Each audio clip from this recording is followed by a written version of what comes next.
Bonjour à tous. Bonjour à tous. Cerise découvre le produit qu'on va vous montrer Il aujourd'hui. est où le truc? Il me disait ça, je dis quoi ça?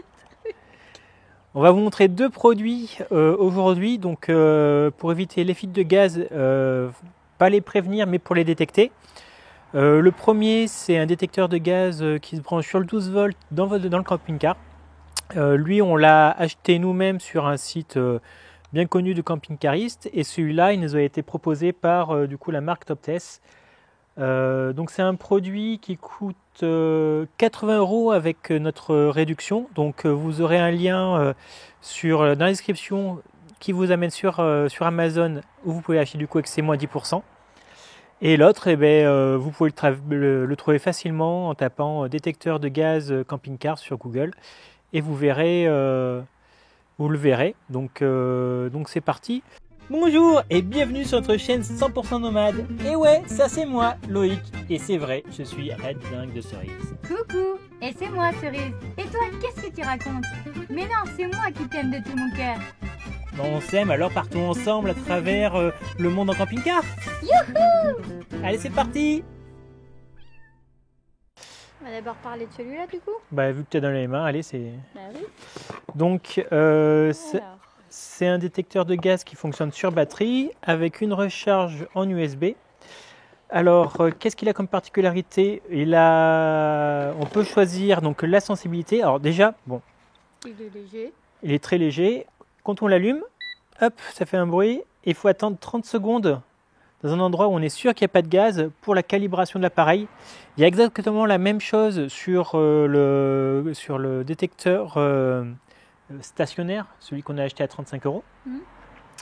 Donc 30 secondes, et puis après je vais vous montrer différents boutons. Donc il y a Sens, il y a ppm /LEL, le son Celsius, Fahrenheit et 0. C'est-à-dire quoi tout ce que tu viens de dire? Alors le Sens, c'est pour régler la sensibilité, donc soit en haute sensibilité, soit en basse sensibilité. Donc voilà, là c'est bon, il fait de l'analyse en temps réel. Faut que le camping-car soit fermé.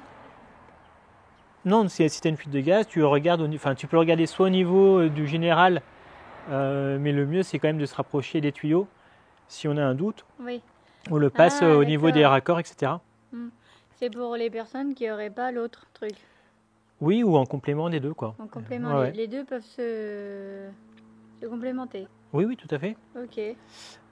Donc la sensibilité, ppm /level, alors ça va être, chaque gaz a un taux d'explosivité, dans le sens où si vous dépassez un certain pourcentage dans l'air, ça va créer une explosion. Donc là, ça va donner le pourcentage. Par exemple, on est à 15% dans l'air du taux d'explosivité. Donc forcément, si on dépasse 100%, enfin même si ça dépasse avant, hein, je crois qu'à 40%, ça se met à biper. Ça, c'est pour... Et donc 40% risque d'explosion. Non, Ah. c'est 100% le risque d'explosion, mais 40%, tu as quand même de la Oui, fuite. d'accord. Oui. Ça, c'est pour pour enlever le son. Tac. Alors ça, la touche avec... Celsius, Fahrenheit. Hop. Ça, c'est pas trop utile. Je vois pas trop l'intérêt d'un Celsius, Fahrenheit, mais bon. Bah, c'est quoi? Le degré? Oui, Celsius, Fahrenheit, c'est les degrés, mais je sais pas à quoi ça sert. Et 0, la remise à 0 de la réinitialisation. Malheureusement, j'aurais aimé vous montrer ça sur un système de gaz complet, sauf que je suis toujours un peu en galère pour le montage au gaz, parce que je vais faire des trucs un peu spécifiques, c'est-à-dire changer un peu le gaz, sauf que il me faut des raccords, etc. C'est très chiant. J'ai encore acheté un tuyau de gaz pour vous dire aujourd'hui, c'est le 3e. Ah ouais. Ça m'aura coûté, C'est compliqué. Hein. ça m'aura coûté un petit 100 € cette histoire, je pense. Ouais.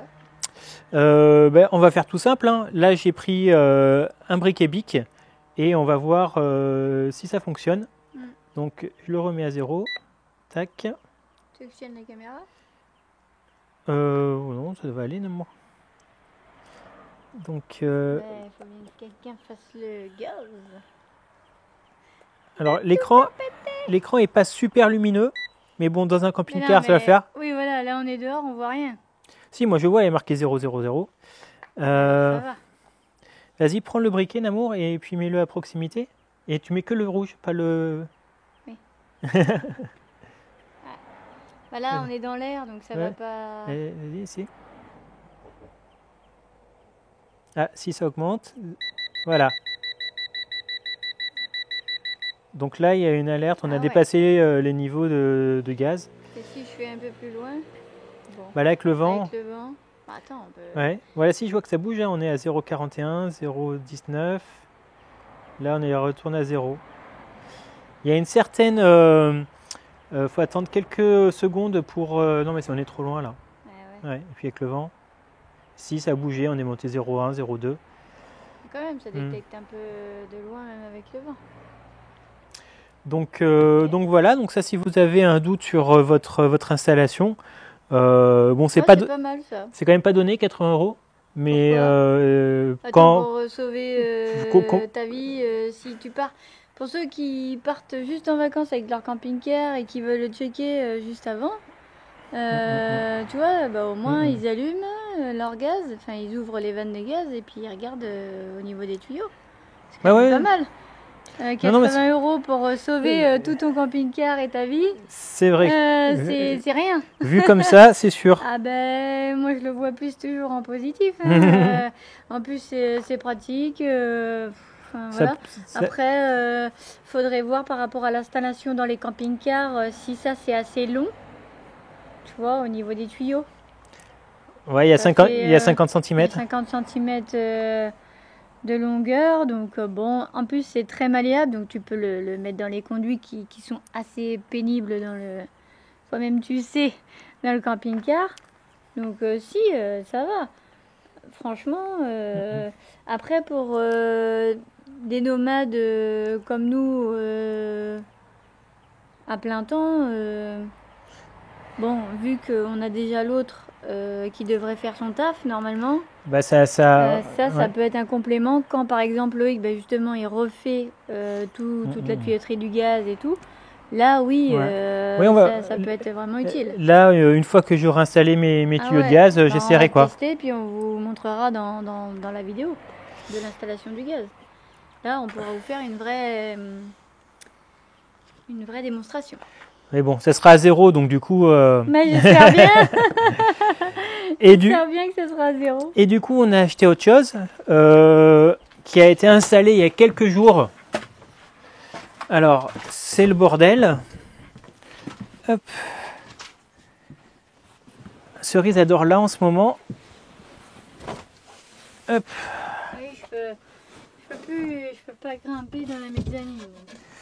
Voilà. Alors, je sais pas si vous allez bien le voir, mais ici on a un petit appareil qui détecte du coup les gaz inflammables, mais aussi tout ce qui est gaz soporifique, etc. Là. Donc on va vous faire aussi une démonstration de cet appareil.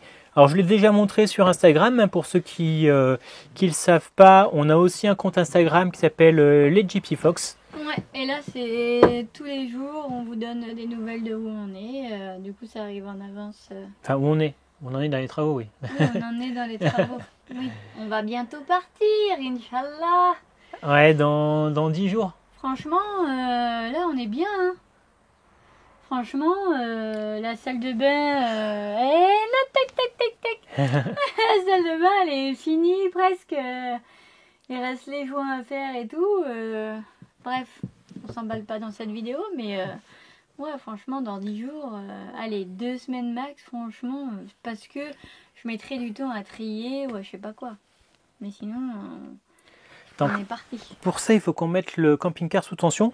Parce que du coup, j'ai branché, pour le brancher en 12 volts, c'est ça qui est un peu relou peut-être, c'est que il faut avoir un 12 volts continu. Et du coup, comme on a enlevé le frigo Trimix, et forcément, on avait une arrivée 12 volts qui était disponible pas très loin de l'endroit où je voulais mettre le détecteur. Alors, hop. Ah oui, donc le détecteur fonctionne à l'électricité. Ouais, celui-là, il fonctionne tout le temps. Voilà, donc l'autre, il est sur batterie. Ouais. Il est rechargeable en USB, j'ai vu. Et celui-là, du coup, si on n'allume pas camping-car, il fonctionne pas. Lequel? Celui-là? Ouais. Du coup, il y aura tout. Si c'est éteint l'électricité, forcément, il ne fonctionnera pas. Donc ça veut dire que si on se pose quelque part, on n'allume rien, on part dans la forêt et là il y a une fuite de gaz, ça détecte pas. Alors, du coup, mon gaz, il est connecté ici, tac. Parce que du coup, c'était le frigo avant. Là. Donc maintenant là, hop, on a le petit voyant, c'est allumé. C'est-à-dire qu'on a le 12 volts qui est là. Du coup, t'as pas répondu à ma question. Ah oui, j'ai pas répondu parce que j'ai pas écouté, j'étais occupé.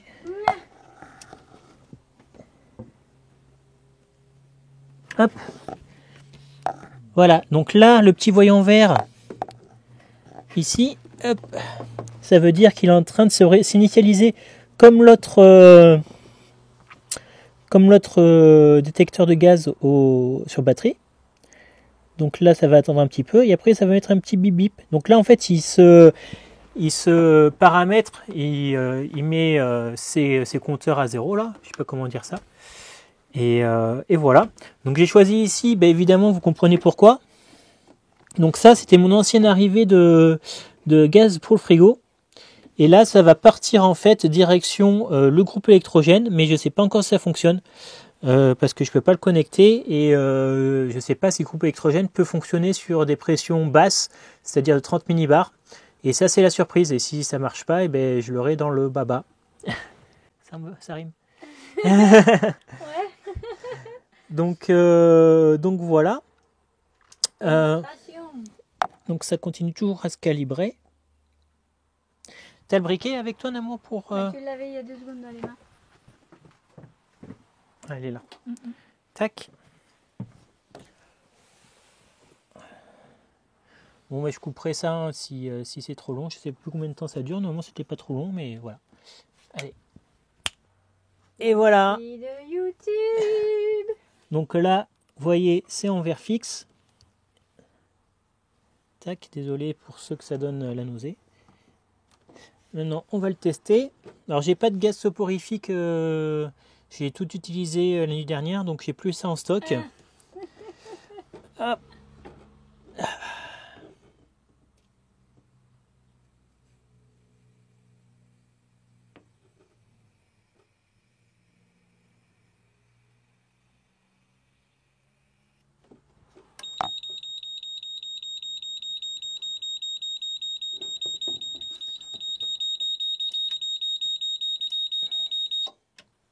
Voilà, donc s'il y a une fuite de gaz au niveau de ces raccords, on sera au courant.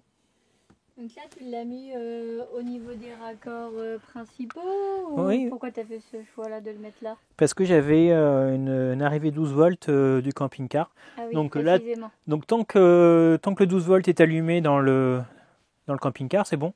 Voilà, donc c'était ma question, c'est-à-dire que celui qu'on a présenté au premier, il a quand même un avantage, c'est-à-dire que n'importe quand tu le sors, t'as pas besoin d'électricité ni rien à part l'avoir chargé ton truc. Et du coup tu peux savoir si t'as une fuite de gaz, alors que là faut être branché sur allumer son 12 volts quoi. C'est un avantage et un inconvénient dans le sens où il analyse tout le temps en continu le gaz. Ça d'ailleurs, il consomme à peu près 10 watts pour information. L'appareil en fixe, voilà. Parce que du coup dans la nuit on éteint l'électricité? Ben non, on éteint au pire même pas, on éteint pas le 220 parce qu'il y a le frigo qui est branché dessus. Ah oui. Donc nous tout est branché 12 volts et 220 volts en continu. Ok. Voilà. Je fais la débutante, la novice, hein, pour ceux qui auront les mêmes questions que moi, je sais pas. Qu'est-ce que... Ok, donc là, lui il est fixe et l'autre, les nomades. Ok, ça marche. Voilà. Et pourquoi tu l'as pas mis à côté des bouteilles de gaz? Ça sert à rien? Parce que t'avais pas le truc 12 volts. Non, c'est parce que dans les trucs de gaz, c'est dans un compartiment à part. Donc même s'il y a une fuite de gaz, il y a de l'air qui circule, etc. Il y a peu de chances que ça explose. Là, ici, il y a le trauma. Il y a de l'électricité, il y a des étincelles peut-être, donc en cas de s'il y a une Ouais. explosion, Ouais, ça c'est sera chaud. ici. Avant ici, on avait notre bouteille de gaz là, Oui. qui était allongée, donc c'est ça que j'ai viré. Oui, et puis d'ailleurs, c'était un peu bizarre que ça soit allongé. Enfin, je sais pas, on nous a dit faut pas allonger une bouteille de gaz. D'autres ont dit si. Bah, en tout cas, ça fonctionnait comme ça a priori, Oui, mais bon, apparemment, ça fonctionnait comme ça. la différence, c'est que le groupe électrogène que j'avais là, il fonctionnait du coup à haute pression, c'est-à-dire qu'il n'avait pas de détendeur, il était branché en direct sur la bouteille. Donc, je sais Il pas. a servi que 77 heures. Ouais, c'est ça, c'est marqué C'est ici. marqué là-haut. Donc bon, bah, il a fonctionné quand même, hein, donc voilà. Donc Loïc, il finit ses raccords de gaz là, dès qu'il reçoit son flex là. Je l'ai racheté ce matin. Ah oui, donc le temps que ça 8 arrive. balles de frais de port à chaque fois. Voilà. J'ai au moins donné 40 balles de frais de port. Voilà. Ouais, mais même si d'abord franchement, on a été sur un truc camping-car. On s'est même déplacé. Il y en a pas beaucoup en France. Il y en a un à Poitiers. Trop de la chance, on y va. La meuf, elle partait en vacances 3 jours après. Toute l'entreprise, tout le mois d'août. Voilà quoi. Elle a pris nos coordonnées, notre mail, mais. Non, mais ça c'était pour autre chose. C'était pour les cache-vis. Ah, mais là, du coup, c'est même pas Mobile Veta. Là, c'est la marque Traveler qui fait ça. Donc, du coup, c'est Dometic qui a fait le groupe électrogène. Du coup, je les ai contactés et c'est plus produit, ils sont pas trop au courant et voilà, ils me disent peut-être que ça peut fonctionner, peut-être que ça peut pas fonctionner, qu'il n'y a plus de pièces de produites et donc, que. Nous on fait appel aux pros et puis même les pros savent pas. Donc, ça a 23 ans quoi, donc le pro il est en retraite. Ouais. Voilà. Bon, Donc, allez, si vous étiez un pro de c'est ça, pas- vous pouvez mettre en commentaire ce qu'on doit faire. Hein. Non. Ah oui, et tous les conseils sont bons à prendre. Hein, comme Mais c'est pas le d'habitude. sujet de la vidéo. Exactement. Bah si on parle du gaz. Oui, groupe électro, gaz, Oui. tout ça. Voilà, bah écoutez, si vous voulez nous soutenir, vous pouvez acheter donc le détecteur de gaz sur batterie. Il y aura une petite partie qui nous sera reversée normalement. Alors du coup, nous pour l'instant, on n'a jamais reçu un copec de quoi que ce soit parce que c'est notre premier accord commercial de ce sens-là. Ouais, mais le premier, on pouvait acheter, il y a peut-être 150 000 personnes qui ont acheté le truc grâce à nous. Oui, il n'y avait pas de retour. Donc là, voilà, si vous en avez besoin, après si vous n'en avez pas besoin, Voilà, vous pouvez directement nous faire un virement. Je déconne, oui.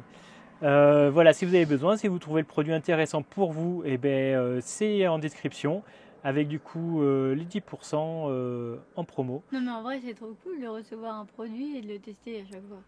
Enfin moi, c'est des trucs utiles. C'est pour moi vraiment le tester dans le sens où...